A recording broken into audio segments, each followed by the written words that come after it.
Hello. Hi there. Thank you for joining. Let me turn Instagram on. Bear with me a moment. Welcome if you're joining on Instagram. Thank you for joining a live stream this evening entitled The Eve Epidemic: Postmodern Woman and the Collapse of Culture. Not a popular topic, but one that is the conversation is beginning to be heard in more spaces. Have you noticed it? People are sorting through a lot of cultural issues and trying to figure out what is going on here. Why is this cyclical? What can we do to stop this epidemic? Yes, ladies, be open. I'm not trying to attack women. Why would I do that? Right? After all of these things that they say about women that want to hold other women accountable, they'll say, oh, she's very male centered. She is something patriarchal. And yeah, I cop to being patriarchal. I'm very patriarchal, okay? Thank you so much, Juan. Welcome. And welcome, Karen. Thank you for being here. Look at you. I'm so glad you're here. I wanted to have a space for us today. Hey there, IG. Love you. And thank you so much. Everybody else who's joined, Gracie. Hello. I'm glad that you made this live too. Who else is here? Corinne, welcome. I'm glad you're here, Corinne. Thank you for last minute. And this topic I know is not easy on a day that in our culture is considered a holiday. Now, when did Mother's Day start? Bear with me. I'm going to look it up. Yeah, I know you all probably know. Just drop it in the chat atmosphere. When did Mother's Day start? Mother's Day. I think I remember hearing in the 50s. Drop it in. Let's see what you know. Let's see what you know. Oh, in the 20s. I was wrong. I thought the 50s. I don't know why. Okay, so the very first Mother's Day in the United States was the second Sunday of May. Oh, wait. Hold it. What did I say? I thought it was in the 20s. I'm looking at 2026. No, this is a calendar that is letting you know when it falls. Okay, so Mother's Day, a celebration honoring the mother, motherhood, maternal bonds. And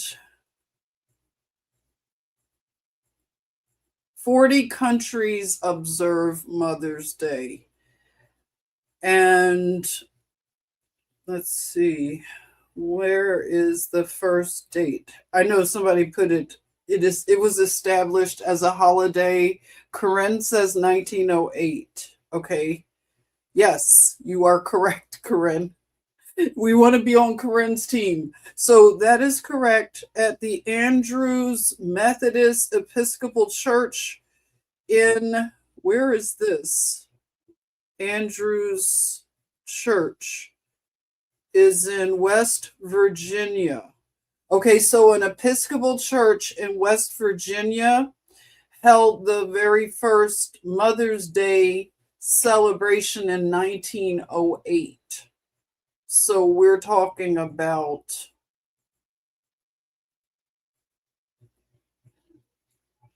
a day that was proclaimed, let's see, 40 years before it became an official holiday. Someone made her Mother's Day proclamation 1870, which called upon mothers of all nationalities to band together to promote the amicable settlement of international questions. the great and general interests of peace. That's interesting. I'm not sure if I understand that. Can I read it again?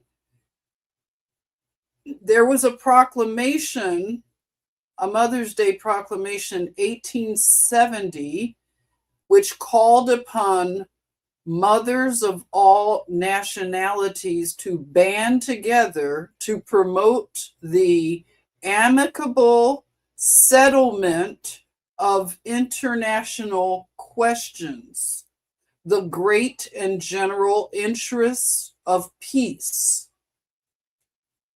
I'm not sure what that means, but it has me really thinking. So the 1800s coming into play and the turn of the century. All right. So okay. It is a modern holiday. And I know that I've always been sensitive to this holiday because people that were, these holidays amplify a lot in people.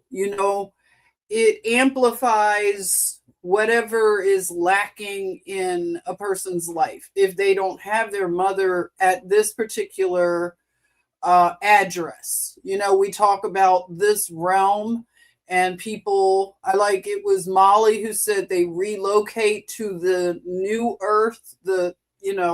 They're on another realm, in another realm.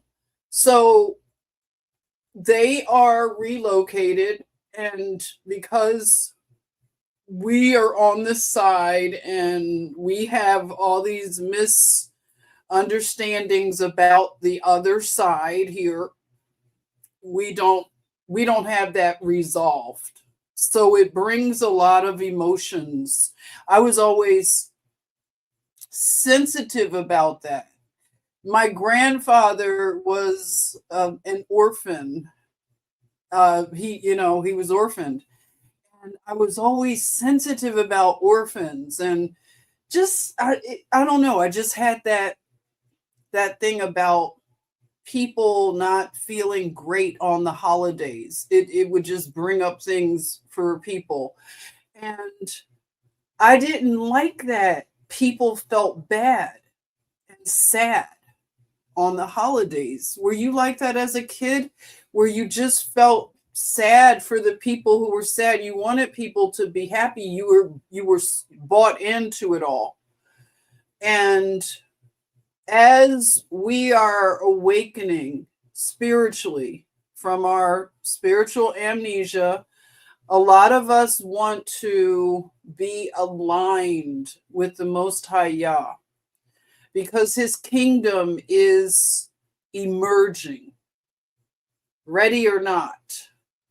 And we have many signs to show us that things are shifting. Certain people are waking up and they are just repenting daily and just transforming quickly. And time is speeding. A lot of people, that's what they are verbalizing. And it has to be for a reason. Time is the cat behind me. 1 minute. Let me see if there's a cat behind me doing things, knocking over Ella Fitzgerald. Okay, not sure who was the cat.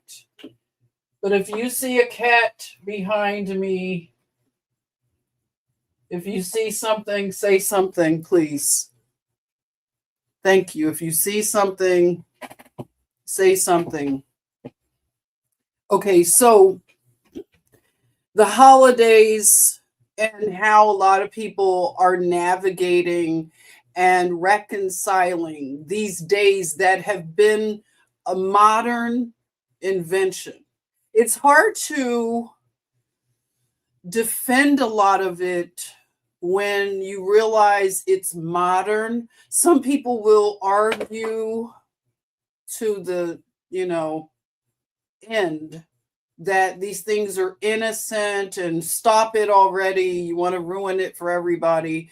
And it's not so much of ruining it, but once you wake up, you wake up. You wake up to a lot of things. You question things if you want to live according to the laws of the Most High.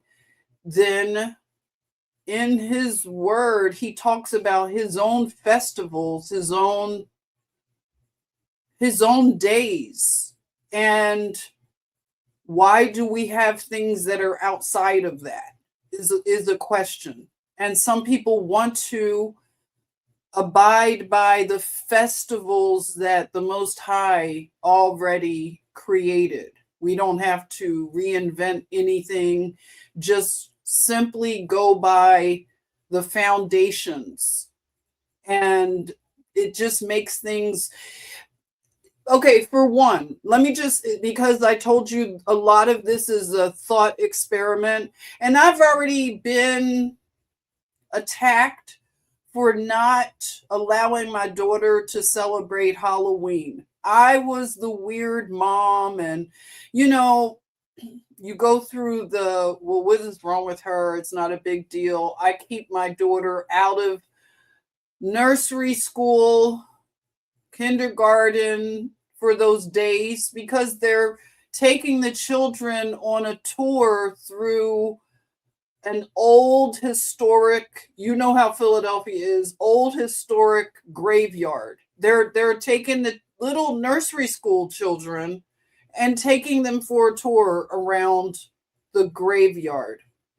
And I don't want to have her participate in it, so I'm the weirdo. Were you the weirdo? I just didn't see that being something little nursery school age children should do.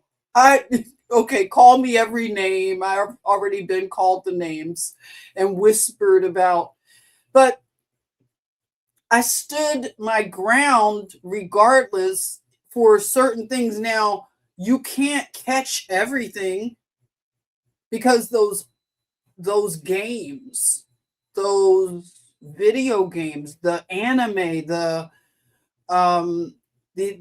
shows on Nickelodeon, right? A lot of that went past it got past the radars. And then you learn later, oh my God, Nickelodeon, I thought that was safe. So this culture is collapsing for those very reasons. A lot of us, we put trust in things that we should have never done. We were warned that this world system is trash, and we had to go and figure it out ourselves because the other generation warned us. We're always given witnesses. In fact, I was reading from the Ethiopian Bible. I'm starting on Jubilees. And, you know, in Jubilees, it's right there. It's just plainly, it's beautiful. I love the prose of the apocryphal books, but the Sabbaths, you know, and the counting of all, just everything is here. And that's the end of Jubilees. I'm just starting it. And it's a retelling of a lot of the stories that we've heard. And it's just nice if you want to read it as literature. It's no need of being so, I was so scared to read the apocryphal books, and I'm just like thinking, how silly was that? You can read other books and nobody judges you. You go to the bookstore and read all kinds of weird stuff. Nobody says anything. But if you want to read the apocryphal books of the Bible, you're suddenly on dangerous ground. Do you see how ridiculous it is? But back to, I loved just, I wanted to find something that talks about the festivals. And I think that this is the thought experiment. I think that we crave the festivals, the high holy days. We crave this truly. And that's why I think this is my thinking. That's why they have all these festivals, Coachella, and it's this experience. They have festivals all over, and it's really an elite thing. It's not for everyone. And it divides people by the haves and the have nots, and it just divides. The festivals of the Most High Yah don't divide people on the basis of what you have and all of these things. It's whether you are in right standing. If you want to be in a kingdom, you have people that are running around talking about no king, no king. Well, do they feel that way about the king of the universe, the king of kings? Is that our posture towards a kingdom emerging? Finally, we have true government, because we can't continue down the path we're on. It just can't sustain. Something is happening. It's turning. Things are turning. And that's what we're feeling. It's not even the aftermath. It's currently turning. And we're turning with it. And we're maintaining and thriving and enduring, a lot of us. And we're being given a lot of grace to endure this. But back to this topic, the Eve epidemic, because everything in terms of our falling out of favor and falling into the hands of our enemies is for rebellion and disobedience. It's simple. It's the same lie in the garden, everything starting in the garden. So it will end in the garden. Do you see a connection? Again, these are thoughts. So the end was already in the beginning. There was already a plan of redemption already unfolding. So the ultimate is to be restored. Just to keep pondering, thinking about restoration. That's the ultimate goal.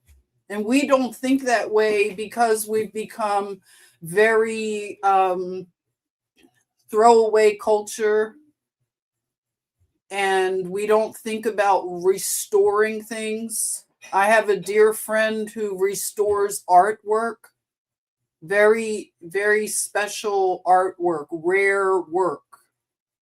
And she restores the details. She sat as an apprentice to learn this skill. And we need people that have skills, fine skills, very highly ordered skills. And people that can slow down and deal with fine details. We have to train the new generation to be able to slow down and focus. And a lot of people are doing that with their young people. They are putting them on flip phones for just a period of time that they need it, but they can't go online. The phone is just for calling. And they are going back to touching the grass, as they say, touching the grass, being creative, and learning skills. A lot of times you can teach you can teach yourself a lot of things. Children can do that and teach each other. And things they're not doom and gloom like they wanted us to think. This is not a doom and gloom message also. This is a message about accountability, because we are in the postmodern part of our civilization. This is postmodern. It is after the collapse. It can't get any kookier than it is. Well, I shouldn't say that, right? Don't say that. As a nurse, we were always told, don't say that you're having a great evening. But see, that's also negative. You know, the whole Murphy's Law, how we program ourselves and allow that program to exist, where you are expecting the rug to be pulled from under you. I have to get out of that program, because that's a program I lived with my whole life of, when is the rug going to be pulled from under me? Just never feeling like I could just rest. And it does like amazing things to your body. Your body reacts to that. And when you have to get out of that survival type of living, because there are different types of survival living. Some people would never think, oh, you're in the survival living mode. No, it appears differently for different people. And when you come out of it, it doesn't happen right away. You have to be coached out of it somewhat. You have to have someone hold you accountable. It's not always therapy and all of that. We used to have spaces, as they call them, third spaces. We used to have spaces where we used to come together and hold each other accountable. We had a code of conduct. It didn't have to be written on stone, on the walls, ethics. We had it in us because we were raised, as they said, if you were raised right. That's what I remember hearing growing up, like, yeah, she was raised right. That's what the older people would say. Oh, well, he wasn't raised right. And they would call it home training.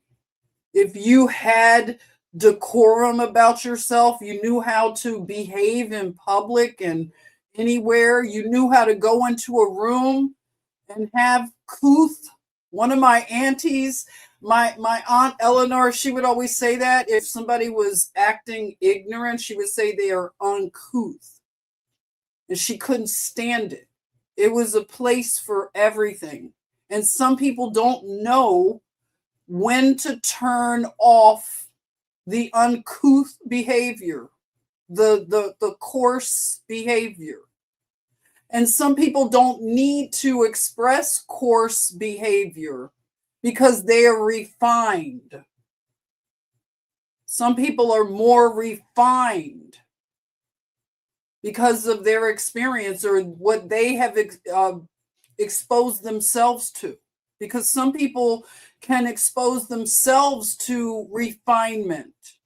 They can pick a book up, take a course, and they can coach and train and transform themselves, So this conversation, like I said, let's have it be a thought experiment.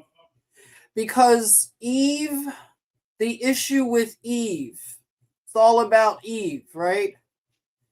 So, yeah, I put Eve from Philadelphia, the rapper, because I thought it was just kind of funny. Eve, when I was searching Eve, the rapper came up. I dare you, go on Google and look, just put Eve in, and you'll see the Philadelphia rapper, okay? Eve. And the thing about Eve that's interesting is that she was with a group, a clique, a rap clique, you remember? And they were called the Rough Riders. So here's the woman of the Rough Riders. She was, I think they called her a pit bull in a skirt, which is cute, right? Yeah, that's cute.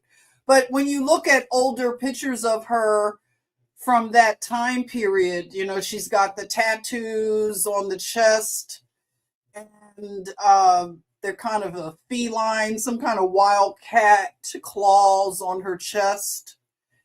And, she looks like a tough chick. You don't want to mess with her. She went to King High School. You don't want to mess with chicks that went to King. They were notorious for being tough, okay? So Eve was not somebody you want to mess with. But the thing about Eve now is she has had a transforming experience where she's married to, I think, a billionaire. And I know that's now not the good thing to do. Everyone that's woke, they hate billionaires and all billionaires are evil. But her billionaire husband, they've been married for quite a while, and she's had a child with him. And he's a white man, some kind of British. He's from, I think, yeah. Isn't he from England? From the United Kingdom? And it just gives her more of this. It's truly fascinating to see her go from a pit bull in a skirt with the Rough Riders to now she's the woman of the estate over there in England. It's life is really comical if you really let it be. If you just let it unfold, you can really look at everything and just enjoy it all. Just no need to even judge it. It's just fascinating. So Eve has just taken on a whole new persona. And that's not common. That's not something that everybody gets to do. From one version to like a whole like opposite almost version. But of course the Rough Rider version, that could just be whatever, just stage stuff. We don't know. It's all show business. But it's still a great lesson in it. It makes for good modern mythology. Is this Rough Rider pit bull in a skirt?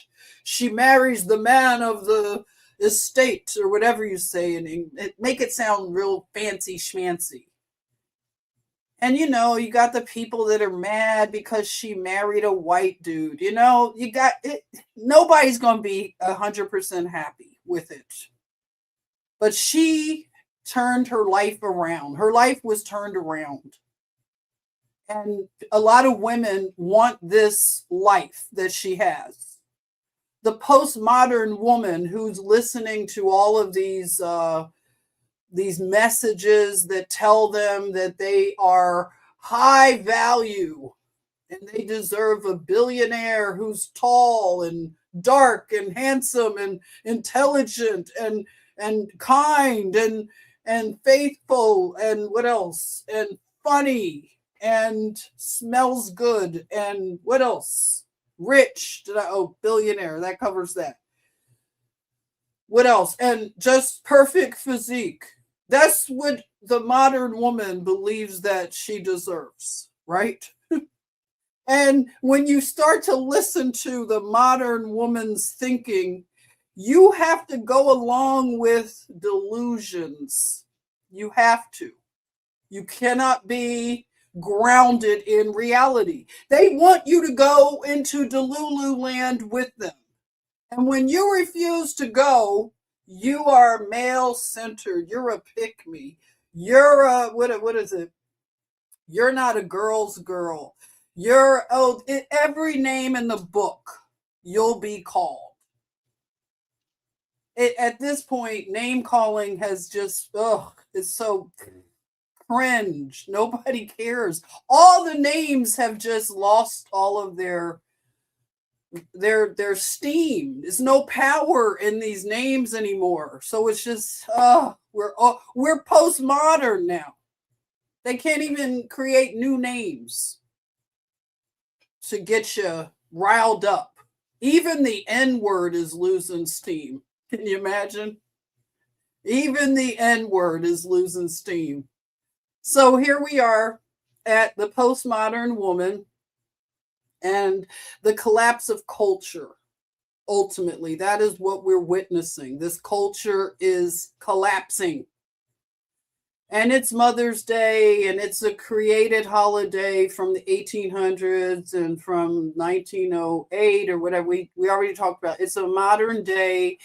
If you are someone who wants to align yourself with the King of Kings, the Most High Yah, you want to start learning about his festivals, his special days that he wants us to align with, right? He has made them holy and sanctified. He did it himself, and he lets you know. You can look into it for yourself if your heart is in a state to want to know. We're all going to know because it'll be something that the nations will participate in. Going up to New Jerusalem, we'll be on new earth. So going up into New Jerusalem, certain people are allowed. Not everybody gets to go to New Jerusalem.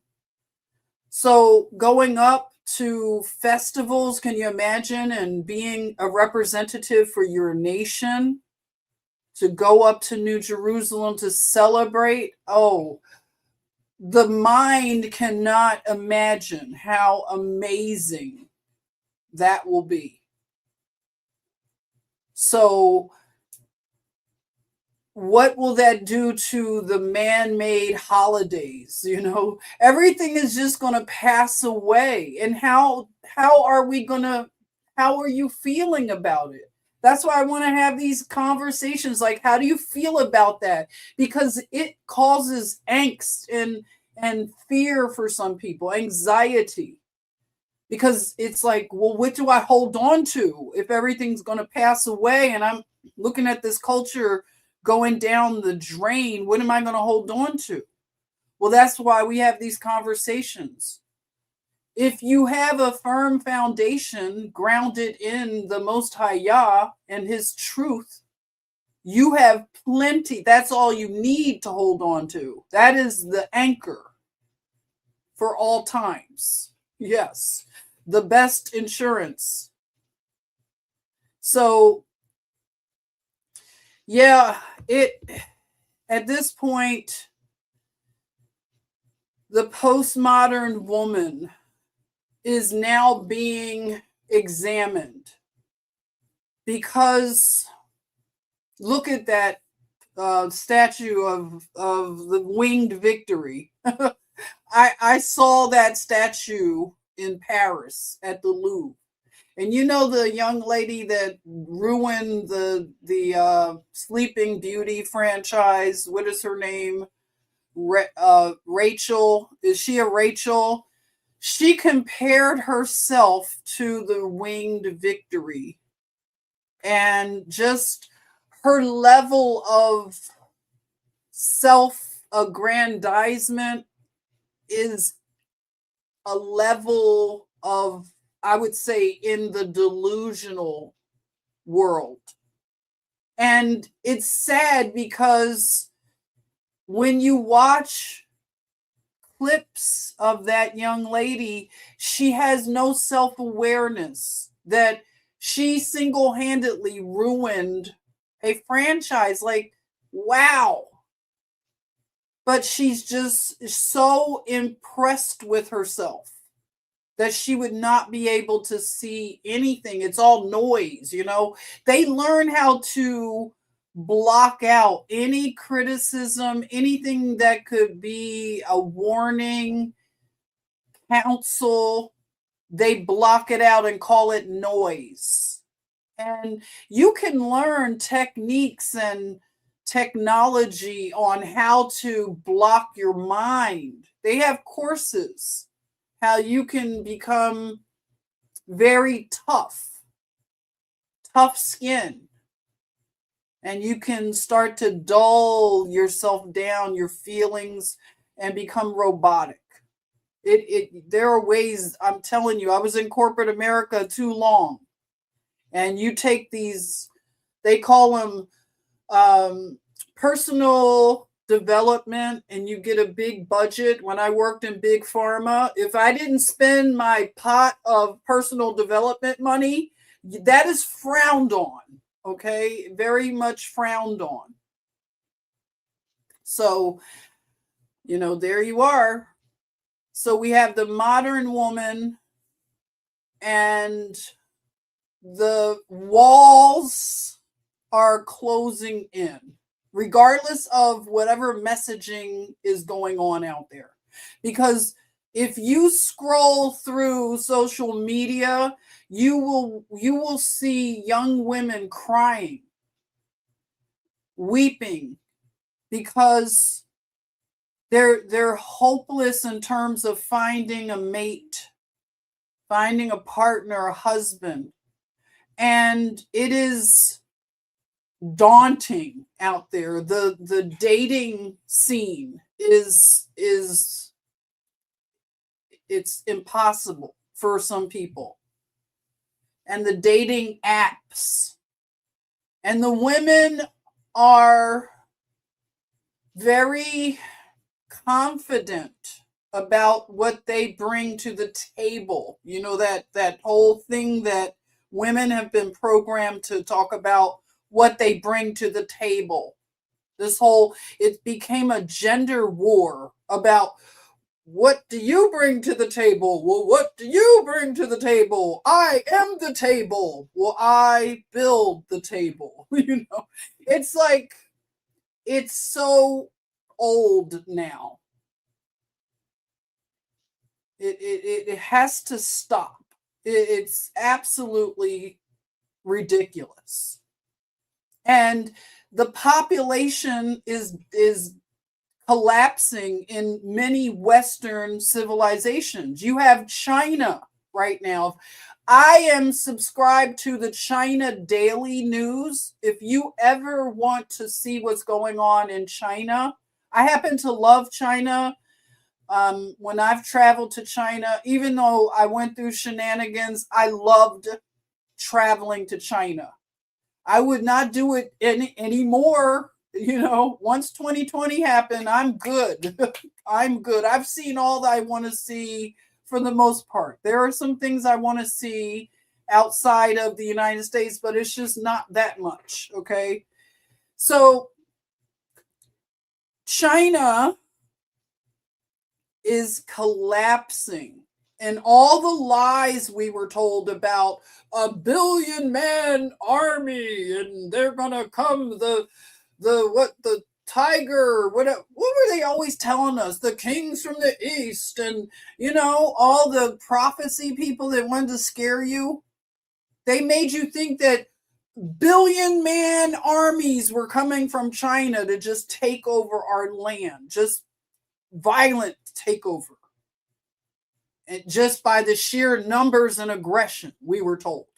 Meanwhile, you look at what's going on over there that's being reported on the streets with the cameras. We can document truth now. And they had the Chinese New Year, and people were saying the streets were empty. Like, they're wondering, where is everybody? Where did everyone go? And the funeral homes are over just capacity. It's something is happening in China that is so disturbing. Meanwhile, a lot of times we don't get to see it unless you are tapped in to certain information centers. Like it's really, It's really crazy. And they have something where they call women leftover women. In China, women are even giving testimonies about how burned out they are from the modern woman, just feminism that hit China. I didn't realize that. I thought all of them were, for the most part, traditional. But you have the city girls, the baddies over there in China, who went the route of, I'm climbing the corporate ladder and I'll wait to get married. And it's the same thing. But it's a little different for them because a lot of their girls were aborted or trafficked out of the country. So their balance between the genders, it was off. See, that's the thing. You will not mock the Most High Yah. No one gets to mock the Most High and not pay consequences. There are consequences for aborting your little girls in the womb. There are consequences. And that's where we are. We're in the consequences of a lot of things globally. This collapse. And it starts with the collapse of the family, the very first unit that builds a civilization. And when the health of the woman is not good, as they say, a nation is only as healthy as her women. I've heard that. Maybe I'm saying it wrong, but I've heard that said. So how are our women here in America? How are women? How are we? Honestly, how are we doing?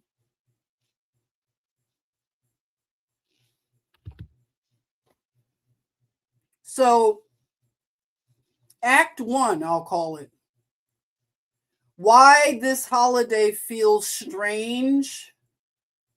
We are having celebrations ever since 2020, I'll say. We're having celebrations in an age of fragmentation. So it's a lot of fragments of what we were before 2020. And that's why things are feeling off to a lot of people. Things just feel strange. Like I said, you can just look at TikTok. I love to see the young people and hear their testimonies. It gives me great insight. And I learn a lot. And they are expressing feeling strange. And every day just not feeling like time is timing and happening as we're being told. So that could be it. Tell me what you think. It's the fragmentation of our units, the division, ideological divisions, and some people are opting to live a very sterile life, high rise, like this. When I look at this, I think of the trend of living in a setting like this. And I have nothing against it. I know people that live in very, very modern places, but a lot of the places that I've been like this, they feel like museums, like you wouldn't want to touch anything. How they say it doesn't feel lived in. You've been in places, or you may have a place that's museum-like. Let me know. Do you live in a museum? Is it too perfect? Let me know. But when I think of these holidays now, a lot of people, it's just, this is the vibe that it's giving.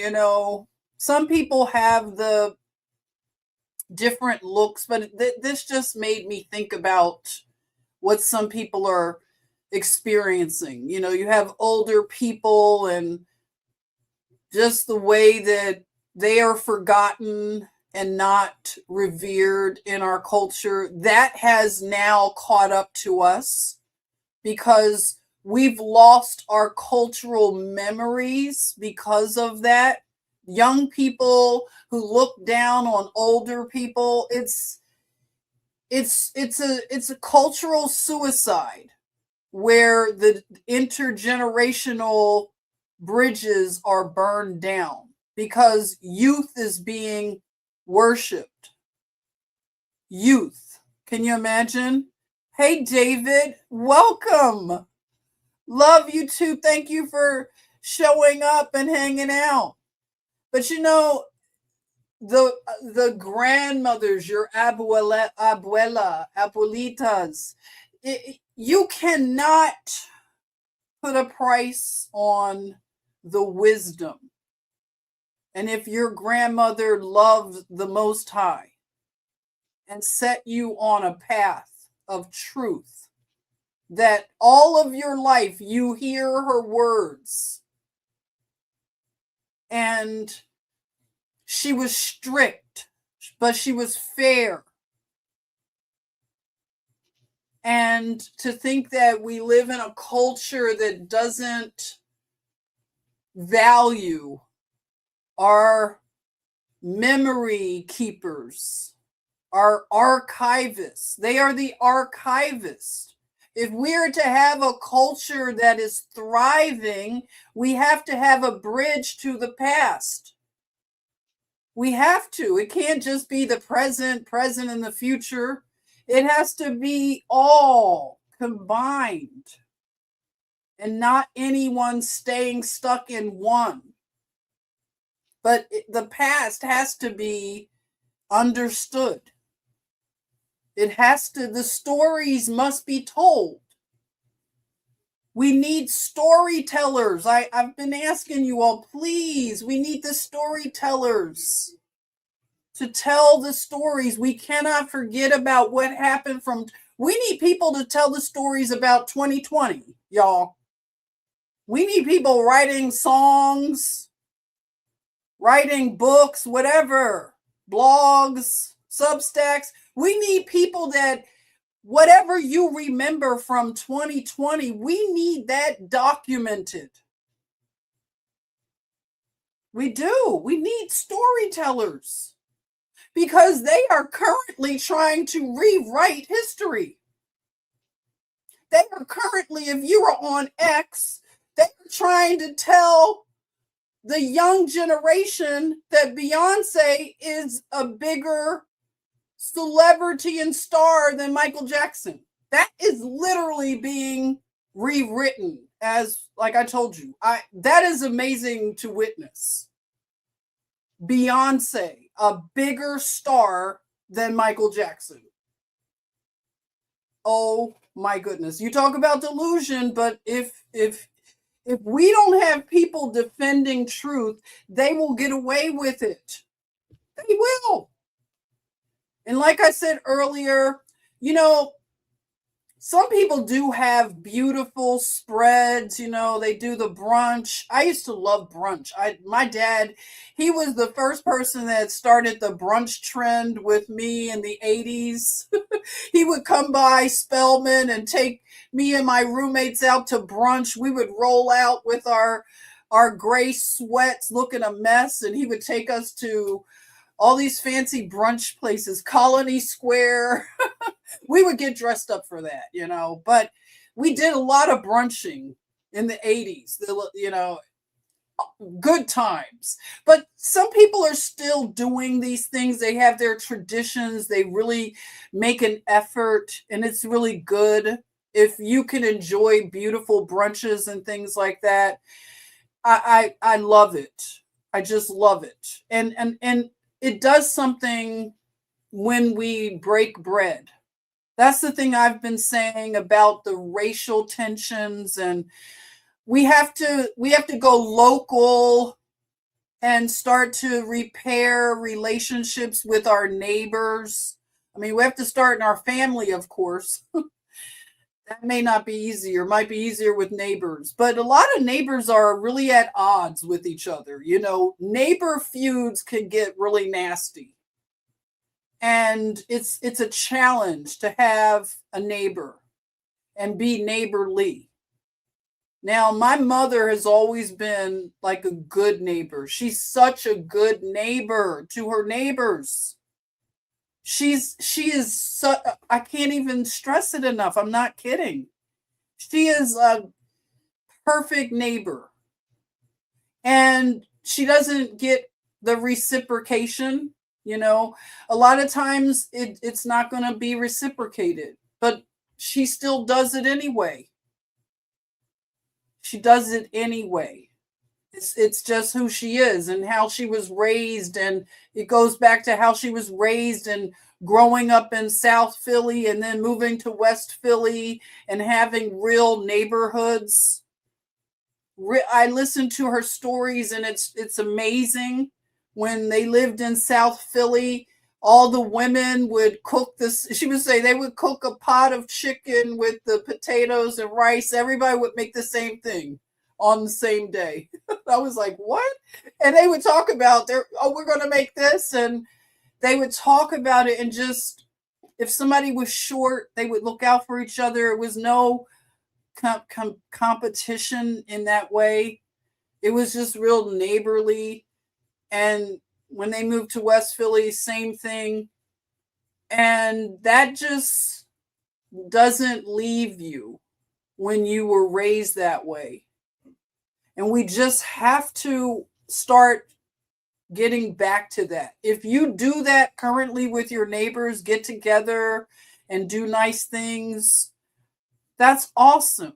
That's where we're going to heal a lot of things. If we can just lose our pride, humble ourselves before the Most High, and ask Him for opportunities. You may want to plant wild flowers somewhere in your neighborhood, just wild flowers, and maybe you might want to keep bees and give honey away. Just have a honey table, and people can just come and take honey.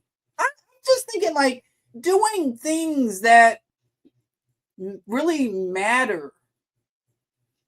Start raising chickens. I mean, a lot of people talk about it, but just do it, and do the chicken eggs. You put them out where your neighbors can come in and get eggs. You'll start to have abundance, because that's the problem. We are in that survival scarcity training, and coming out of scarcity is a lot. That's a lot.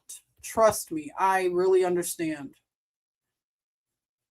Now, when I think about postmodernism, and I think about the nice things that we used to do, how many still write letters and mail paper, really write with a pen or pencil or whatever, and mail paper, because that is a really good thing to train yourself. And again, my father used to lecture me about these things. He was very good about social graces, and he would send cards and letters and things. He was good about this. And he always told me it was very important to learn.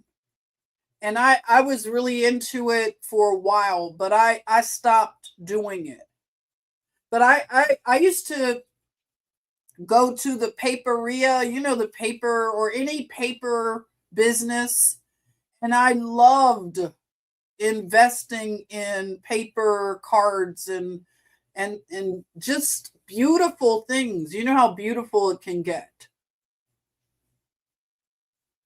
And that is a social grace we should get back to.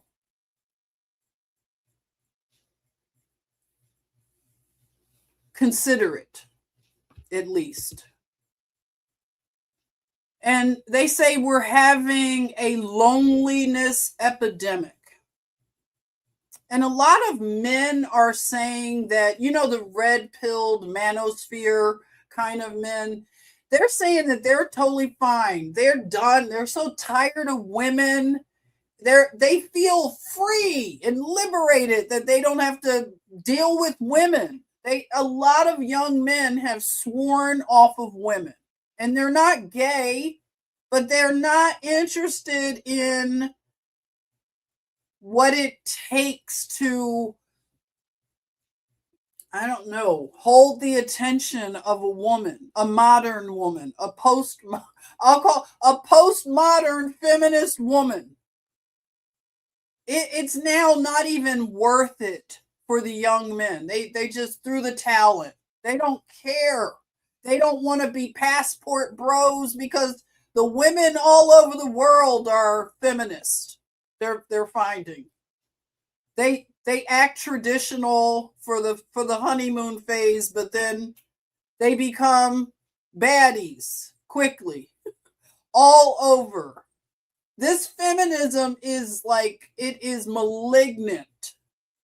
So I'm sorry. I don't think you'll find a traditional woman very easily. I don't know. I could be wrong.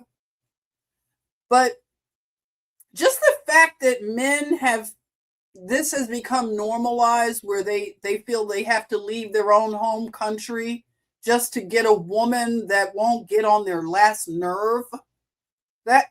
What?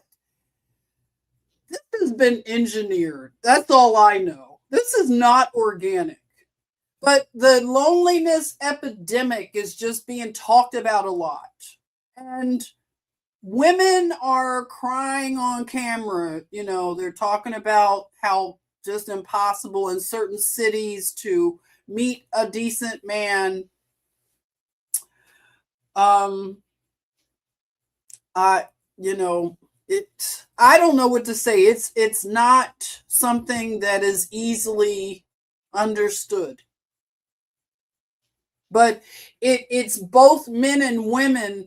Women have a lot of privileges in this current society. I know that we hear about all of the fighting for women's rights that they went through. It seems that, this is me thinking, it seems that women have become the thing that they fought against. When you can fight against something so much that you become that thing. And I think this women's liberation movement, it has jumped the shark. It has become parody. When you have a Supreme Court justice not be able to tell you what a woman is, I mean, at that point, the jokes write themselves. You cannot tell the difference between parody and reality anymore. And in order to get along with postmodern women, you have to go along with delusion. You have to agree with things that you clearly know are wrong, are against the Most High, Yah, things that you know are evil.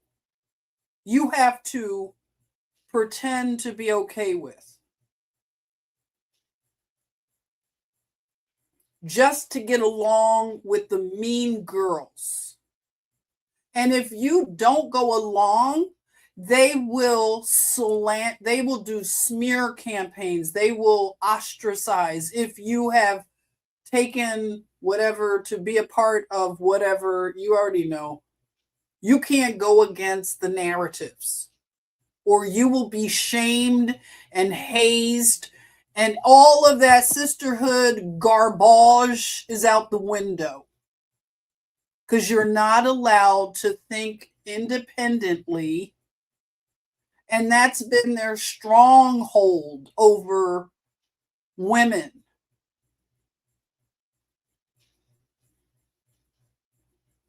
And now young women are so far, some of them are so far in a delusion about who they are and so overly confident. It's unbelievable. It truly is something of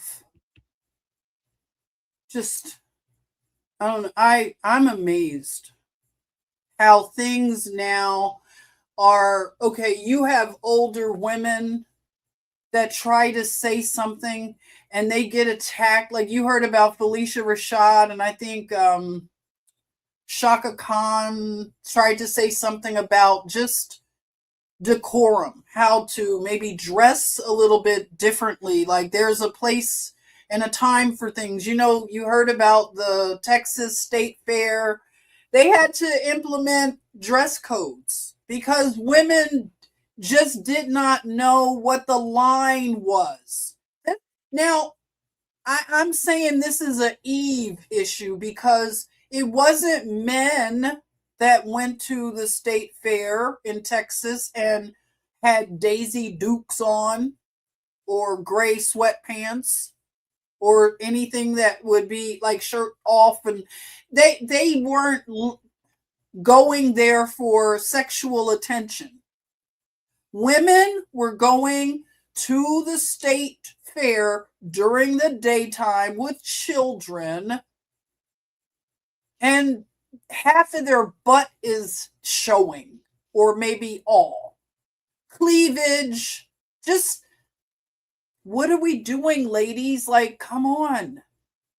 You can't be that thirsty for attention. What the heck is attention anymore? I mean, it has to be such a drug. An unbelievable drug. But they had to implement a dress code.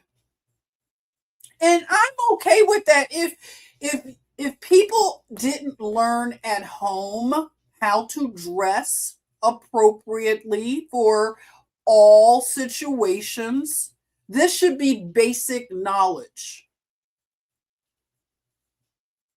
If people aren't being trained in basic decorum, then you have to have it implemented by the iron rod.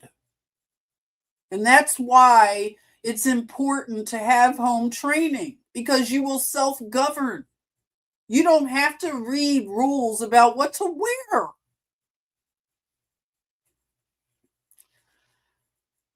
This is largely something that women have control over, and it has to be respect for older generations has to come back. They have to earn it, of course. It just can't be given. But we're far out of alignment. So we have Act 2, the Eve epidemic again. Is this liberation or fragmentation? Now, currently, there's still a debate going on. If you haven't heard about a rapper, Meg the Stallion, who was recently dating a basketball star, Klay Thompson. They broke up. I don't think it was even 9 months. It wasn't a year. They broke up. And she was the one that let the public know about the breakup and that he was cheating on her and just how bad it was. And she just shared things about her grievances with him. And it caused an online divide that was already there, but you had women just siding with her regardless of the details, just automatically, if you didn't side with her, you could see the nasty vitriol online. And this woman, Meg the Stallion, she has a power to cause division. It's something that is strong in her. And it's she was the one that was twerking up on the stage for Kamala Harris. And a lot of women that see themselves in these kind of women, this is hard to reflect, to look at ourselves in the mirror. This is one of the hardest things for the postmodern woman to do, is to take time and reflect and take accountability. We are told that we are victims in our society according to the misogyny and the patriarchy and everything. We're constantly fed these narratives of victimhood. So in order to look at ourselves in the mirror and really reflect, it's hard to do when you see yourself as a victim. And it's constantly amplified in culture. You're given a pass for bad behavior. This is what is needed, though. I know they say that we've become narcissists because we constantly look at ourselves and we idolize our image a lot of times. And it has increased narcissism, just like the mythology of Narcissus who looks at his reflection, but in a way of vanity. The way we must look at ourselves and reflect is something that it brings humility. It's not out of vanity. It's a real examination, honest examination and reckoning.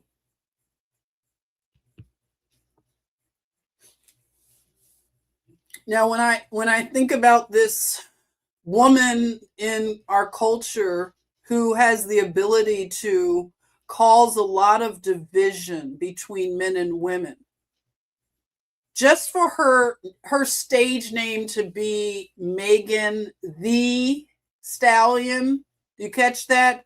The Stallion. And women will argue with other women who bring these details up. We're not making anything up. It's not even really an opinion. It's just when you look at this on its face, what does it communicate? Because there are dark, wicked, and evil practices, ideologies, and you can just your discernment will tell you if you're looking at something that is virtuous and good. I know that's supposed to be boring, but when you look at this stuff that's for shock value, at this point, doesn't it look corny? It's boring because I think they just overdid it with this imagery that at this point now it looks silly. To me, it does. But it's evil and it needs to be called what it is. This is not good. And it's not art. It's not beautiful. It's ugly. Very ugly. And it needs to be called what it is. And for a woman to go by the term stallion, what are we doing, people? Like, did we fall that far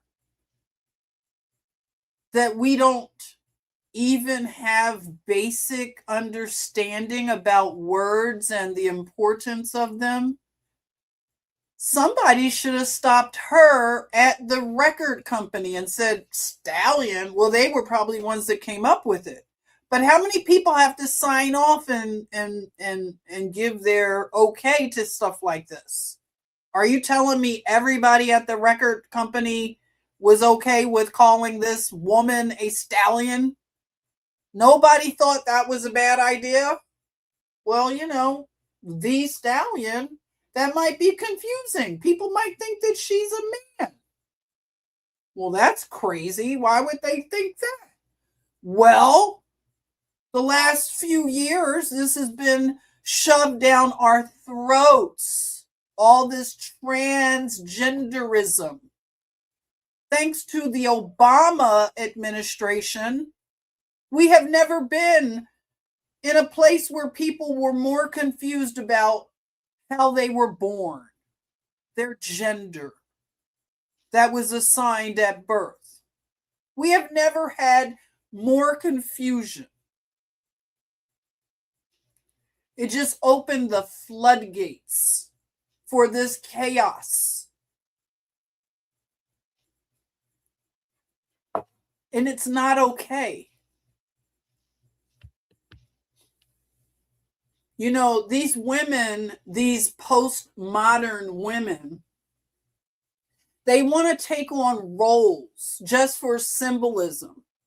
And recently, Meg the Stallion, she was on Broadway playing a role that was always for men. But she played the role. And this is supposed to be seen as, oh, it's stunning and brave. You know how Salty says, oh, it's stunning and brave.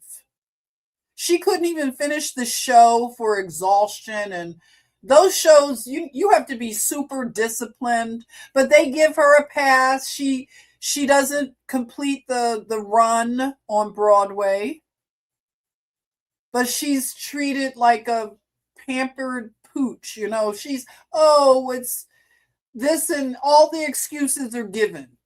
You wanted to play a man's role and you couldn't even finish it out.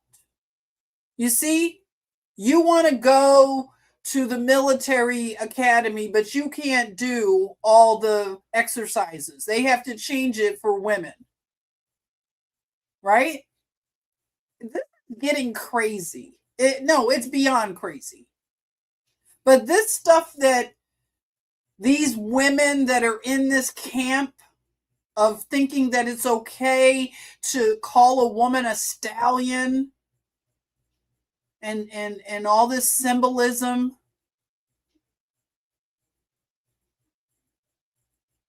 all of these tricks, media tricks, mental tricks, this occultism, this sprinkle culture of taking advantage of men, it has finally reached it's done. Men are opting out. They're done. So I don't know if you ever saw this a few years ago. This is Megan the Stallion. She had taken a break for some reason, but I captured this imagery because it was fascinating to me. What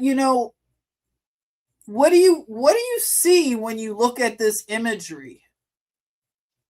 But this is some kind of campaign, and of course it looks artistic and whatever. I don't, it was for some kind of promotion.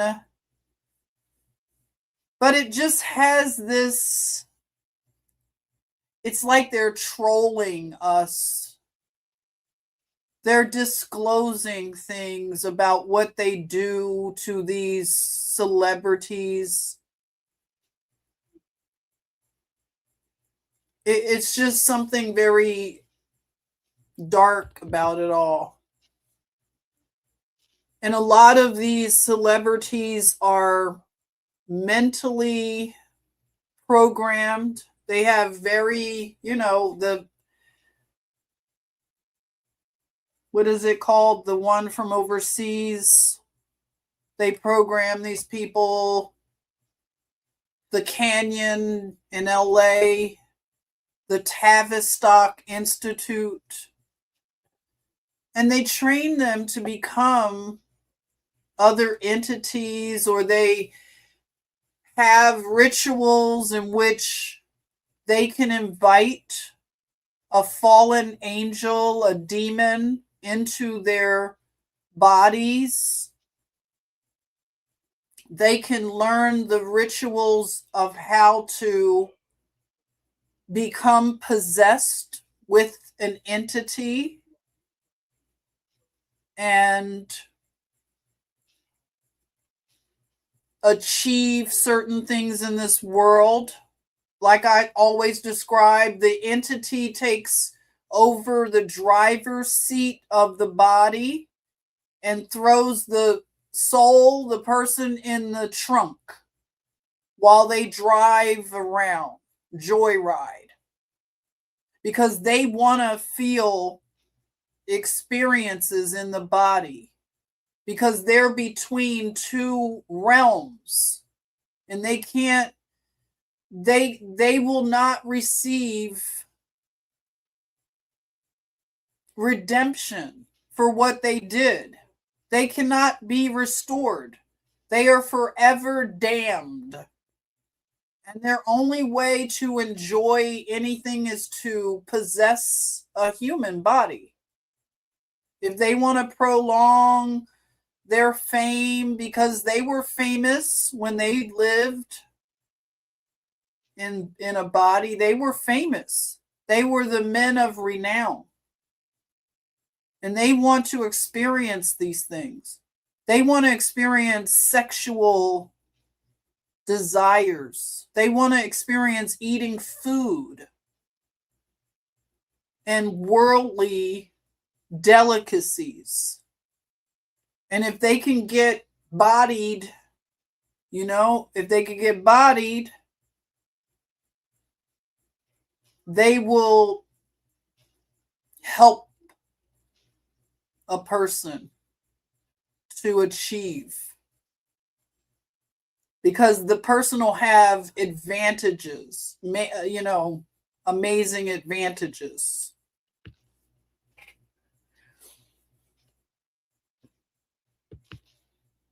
And this is just an example of how the delusion was just so crazy online, where people were just trying to compare her to this man. And that's like the crazy thing about it. Women want to compare and compete against men. It's impossible. Women want to do the same things men do and be able to be treated the same. It's delusional. Absolutely delusional. And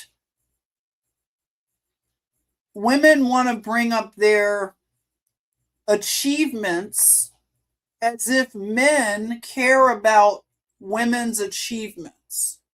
They've been trying to tell us for years they care less, they do not care about women's achievements. Whatever degree you have, whatever car, house, whatever travels you take, all of how smart you are, they don't care about that.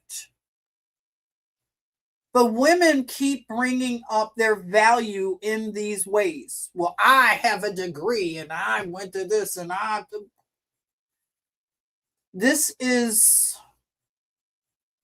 we are post-feminism. And women are going to have to do a hard pivot and look and take the time to reflect. That we need serious reflection. But this right here, I wanted to show you where somebody's comparing what Meg the Stallion was doing in 2015.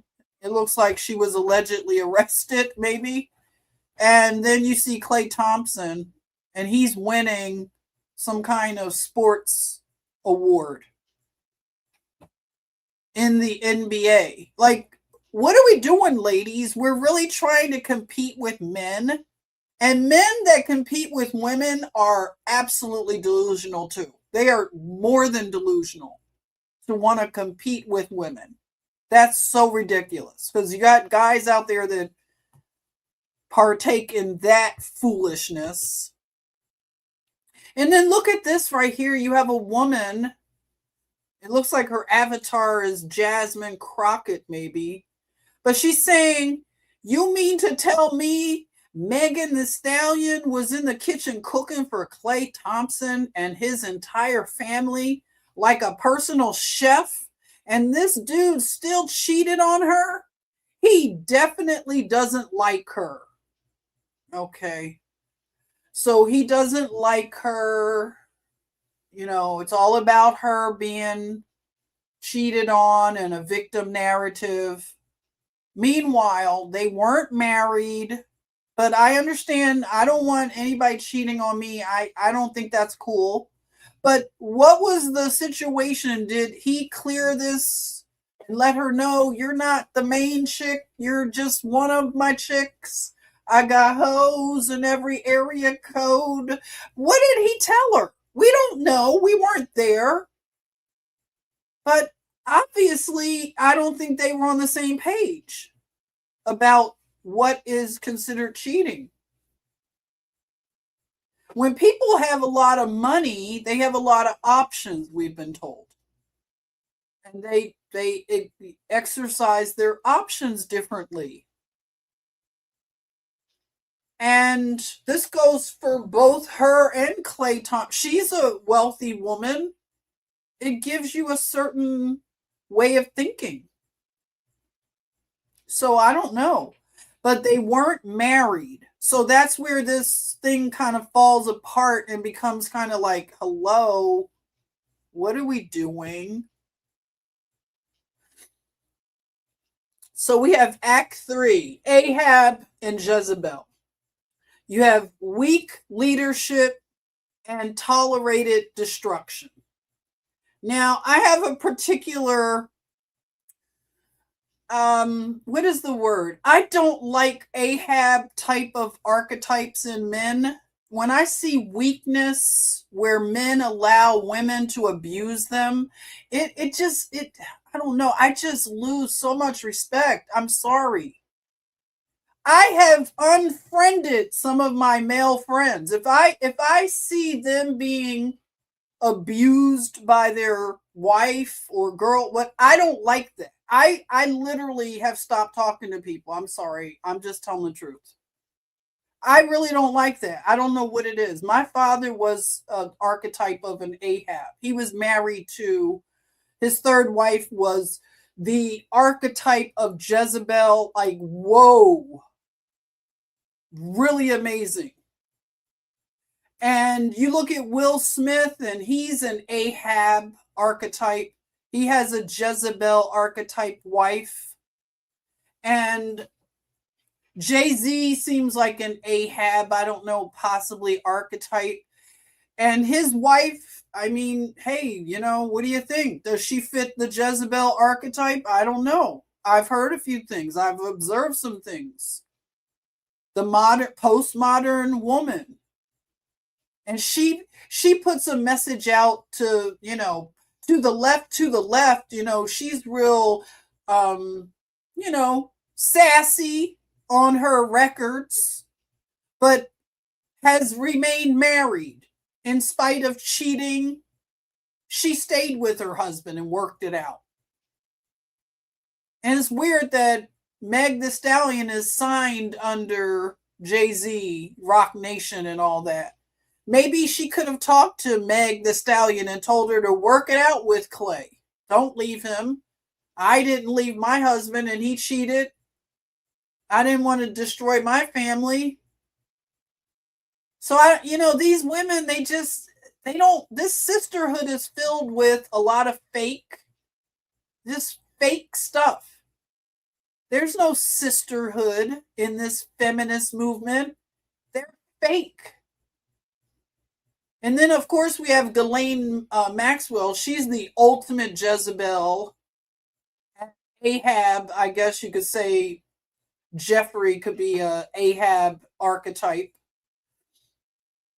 But yeah, I don't like when men are like this weak and they allow women to abuse them, like I said. Like, I had one of my friends, I remember, like, we're working in pharmaceuticals and, everybody, you got this job in your 20s and everybody's kind of feeling themselves, I was feeling myself a little bit working in big pharma in my 20s. I had a company car. You start feeling yourself, right? Well, one of my friends, her husband didn't have the big pharma job like all of us gals. We were sitting around the kitchen and he was just, came in making small talk and he pronounced a word a certain way. And she corrected him in front of all of us women. It was like a table of women, corporate women. She corrected him in front of all of us. And I was it made me cringe inside so hard. Like, I don't like that. If you are the kind of woman that does that, just know I probably won't remain friends with you, and I definitely will not respect your husband if you abuse and correct him in front of people. That's not boss lady impressive behavior. I don't like that. I've never co-signed that. That's crazy. Now, if he's outright abusing you and literally doing some heinous stuff, that's different. The gals can get together and pull him off of you. But you are going to correct your husband in front of a room full of women, and you think that we're going to give you a fist bump like, that's right, girl. That's what's up. No. I am like literally, I can't deal with those kind of women friends. If I go to a restaurant and somebody is abusing the wait staff, they're not tipping or they're running them like slaves, I can't deal with a friend like that. It tells me a lot about a person. If they don't like animals, it just tells me a lot about a person. I've never gelled with people like this. So, it's just weird. But the Ahab, the weak man, the weak king who allows his wife to run roughshod, destroy relations they have. God forbid she's your third wife and you have children from your first marriage. And this third wife is gonna really, like, come on. These women, I'm gonna tell you from my personal experience with my father being married to a Jezebel. When I say Jezebel, I think you could look it up in a dictionary and her picture would be there. That's how much of a Jezebel. Wicked, wicked woman. They foment division. They have whisper campaigns. They have flying monkeys. They will call your job. I can tell you stories. These people are, they work overtime. They do not sleep, a lot of them. because they are that busy meddling in other people's lives, being a monitoring spirit, manipulating, practicing witchcraft, divination, sorcery, sex magic. They are cooking spaghetti and putting their menses in it. They're doing love spells on men. And then when the man is obsessed with them, then they're like, look at him. He's such a, They don't even want him after they do a love spell on him. They're ready to throw him out. That's how little people regard other people in this current culture. They will put a love spell on a man and then be turned off when he's obsessed with them. Like, come on, what part of the game is that, girls? That's why I said all that victimization, if that's your only identity, that becomes, you become what you hate.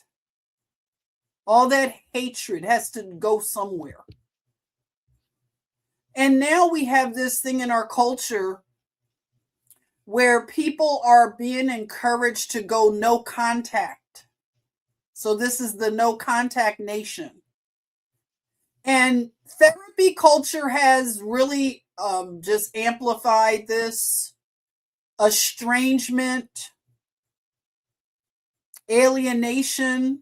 A lot of families like mine, this is a curse that has to be broken.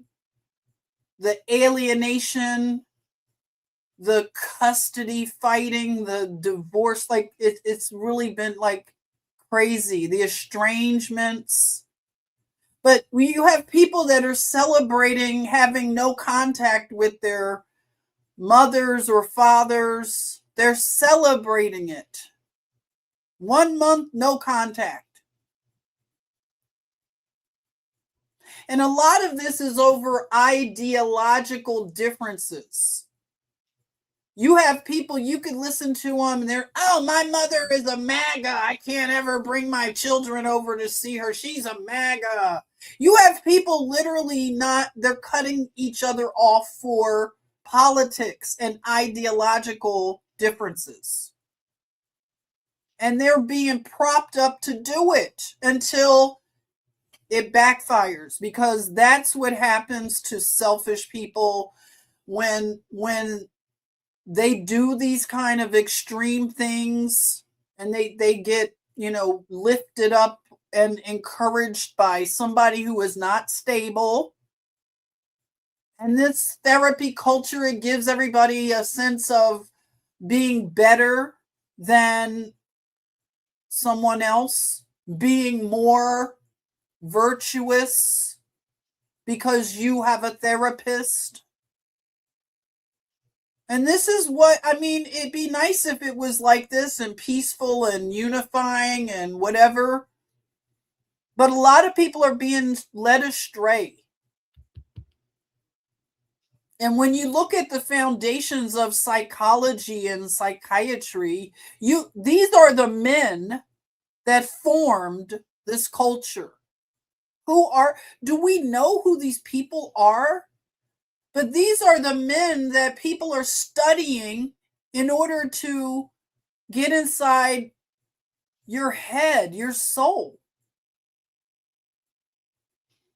A lot of times, I'm not trying to knock therapists and people. There are some good ones.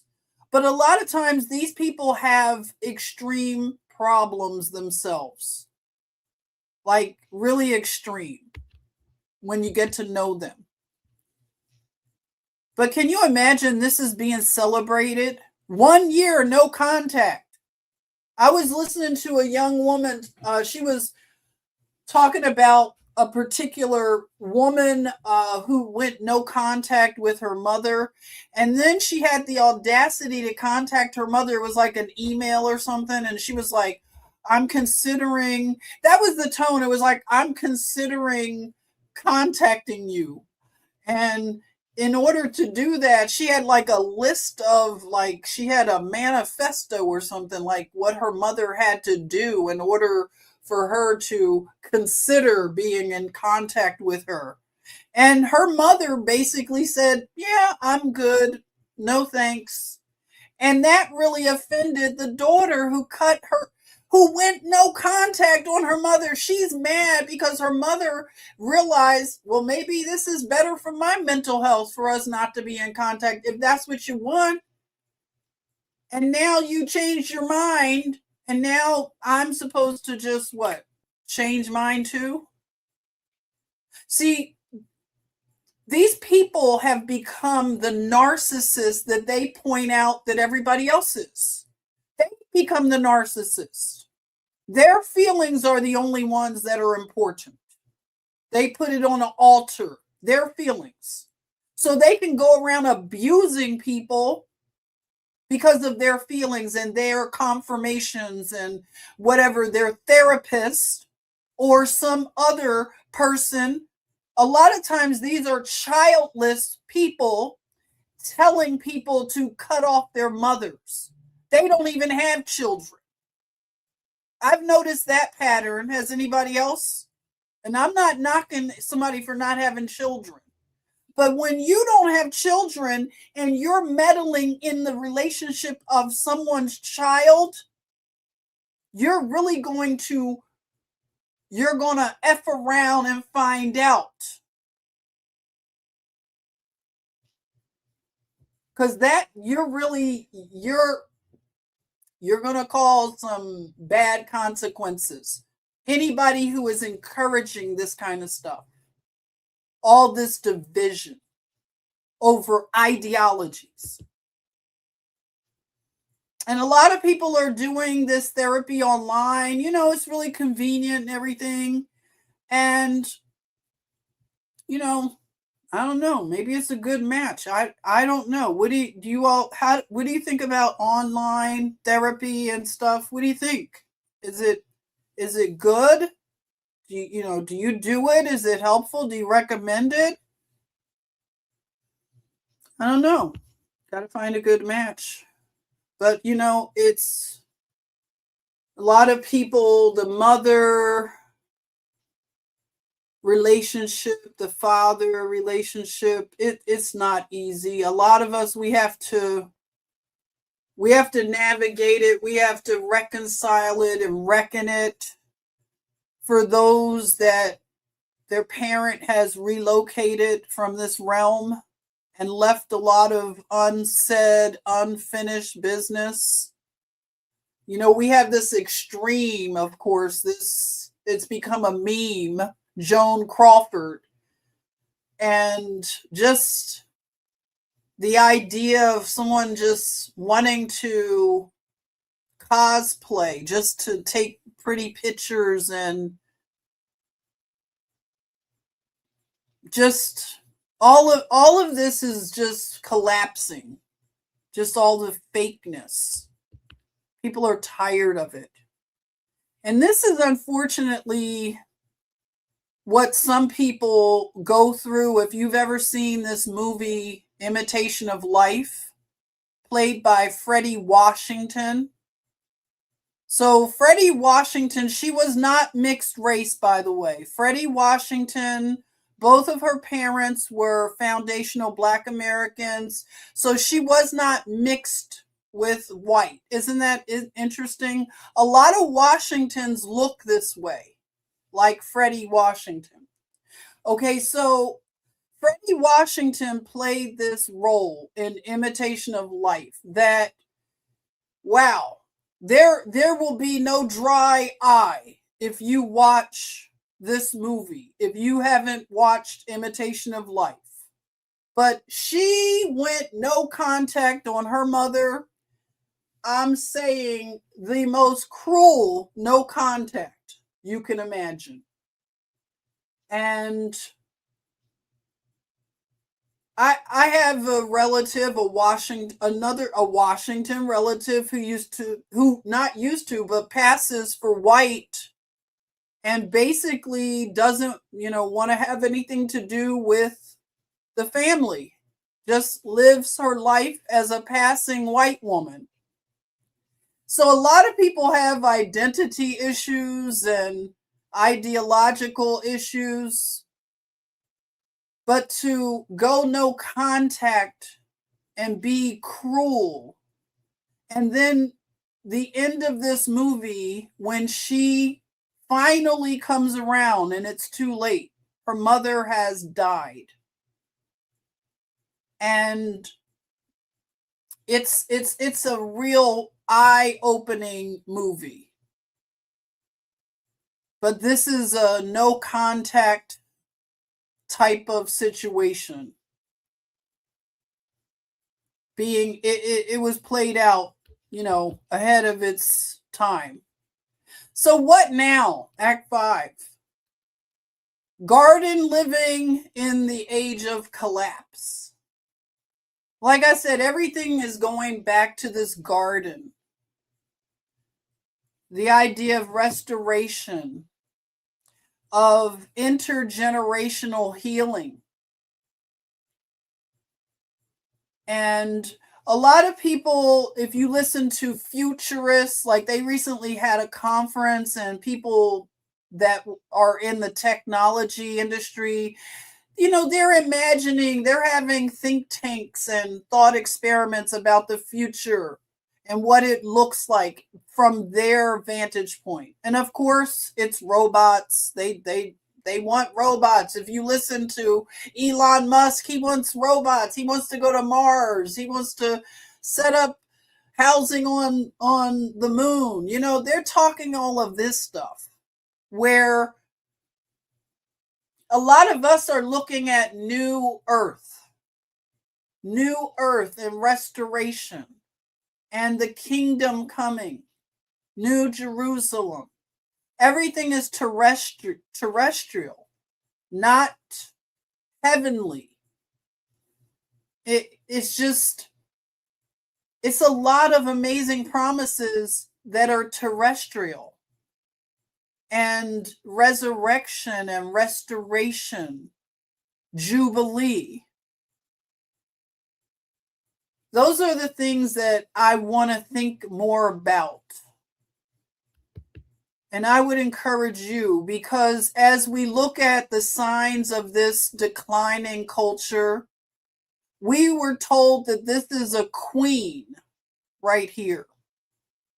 And I think this was very symbolic of this so-called queen coming to this gala, this festival, dressed as death. As a beautiful death, decadent death. And these people are obsessed with death culture, yet they want to live forever and be forever young.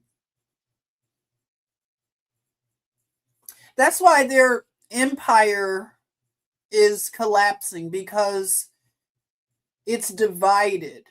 It doesn't have logic. It doesn't have truth and beauty. To me, this is ugly. This is ugliness. She's a beautiful woman, but to dress her in a skeletal dress, I don't see this as edgy and artistic. It's very symbolic. And if you don't protect the queen, and your queen is destroyed, where does that leave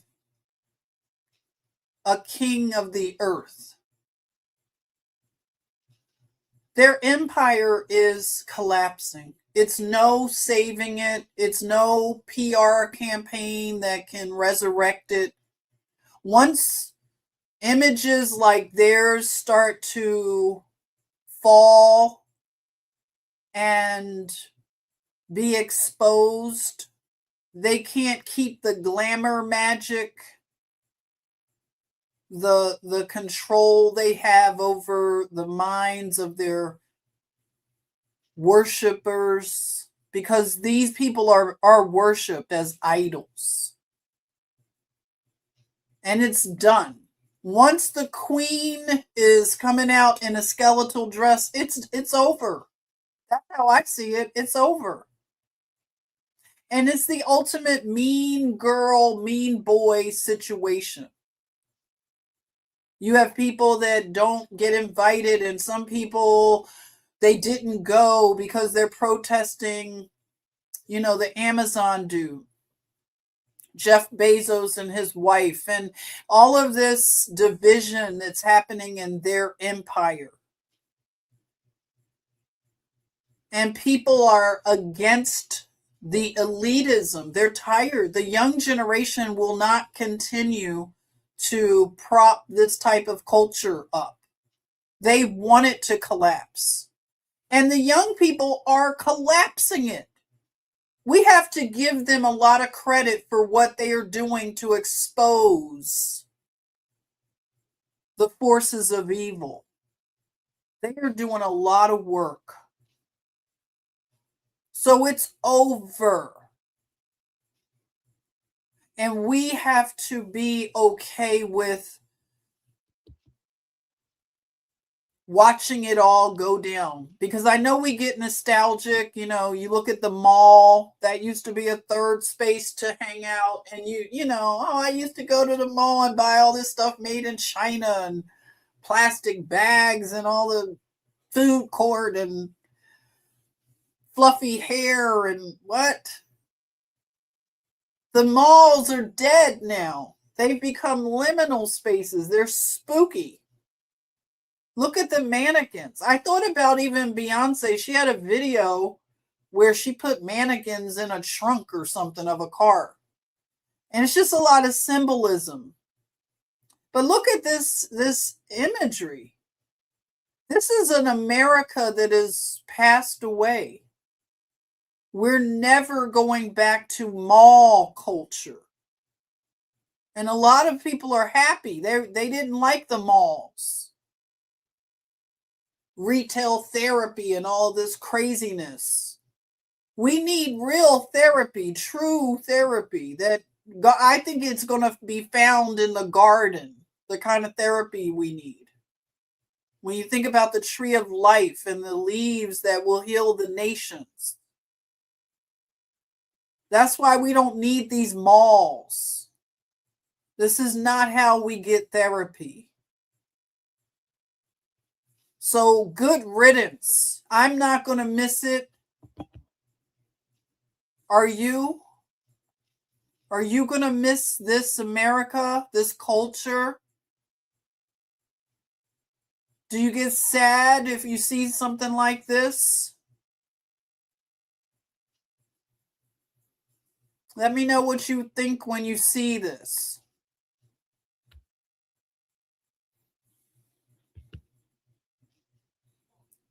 So the final act, I say, maybe the ending was always a garden. Restoration.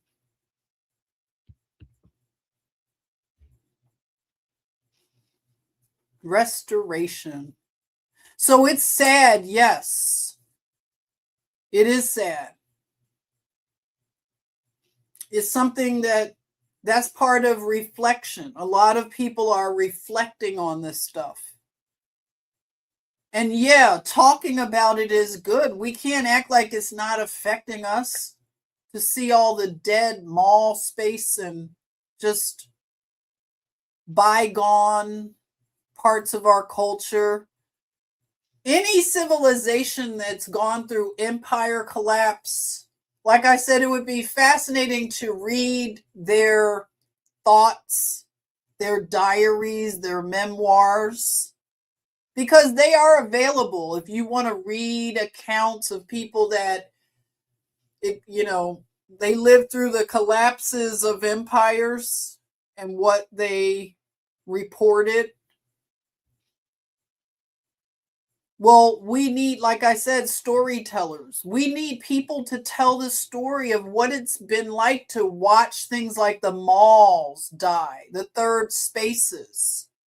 And we need to have thought experiments. We need to talk and what are we going to do now? How do we take part in restoration? How do we tap in with the Most High Yah to find out what is our assignment? That's what we should seek. What can I do?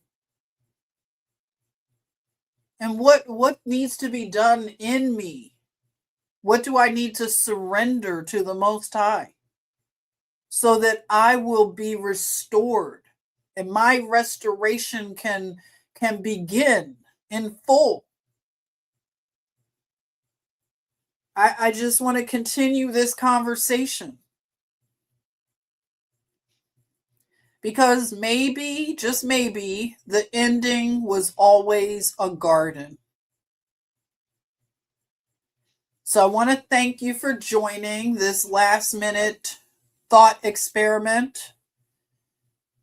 Again, anyone feeling depressed or any sadness because of holidays and how it amplifies whatever scarcity, loss, lack, just know that on the other side of this short season is restoration. And that can begin right now.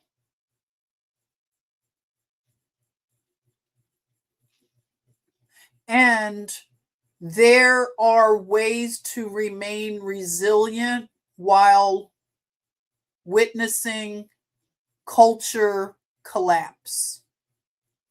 So let's continue talking about this. I want to thank you all for the support. If you are even purchasing a t-shirt, I want to thank you. I'll try to, I have to figure it out. It's new for me. I have to put the link for the t-shirt, the Black Sheep t-shirt. Thank you for anybody who has bought it. When you get it, let me know what it's like. If you want to send me a picture of you in it, that would be fun. But I'll come back and, Tuesday, I want to continue the retrospective of 60 years of American culture. Because within the 60 years, what I'm noticing is this was the very pivotal 60-year cycle. A lot happened in 1965. We were lied to about the civil rights and what really happened. But it's all being exposed. And it's very exciting. We will continue to encourage each other. I want to thank you for your encouragement and just the time that you drop in with me last minute. Thank you. And if you watch it on a replay, I hope you enjoy. Leave a comment and let me know if you have any suggestions. Let me know. Share them with me. Thank you, Just Joy, for the super chat. I appreciate you. I love seeing you over on the TikToks. Thank you so much. Wait a minute. Wyoming Chick says you love your t-shirt. Yay. It's true to size. I'm so glad you do. Thank you so much. Thank you for supporting, what I do over here. I'm a one-woman show, and I love preparing a plate for you, and you help me to have all of the tools that I can do that. So thank you for everything. Love you, and stay resilient and encouraged, okay? We have good days ahead. Restoration, resurrection, all of those good words, reanimation, put them all in there, all the good ones, okay? So I love, Sentinel, I haven't seen you in a while. Bless love from Spain. Oh, blessings to you over in Spain, Sentinel. I've missed you. Love to you. Blessings to all the nations. Just know that the Tree of life is promised to heal the nations. So we are going to heal. That is in our future. Healing. All right. I love you and I'll continue to remind you. Thank you.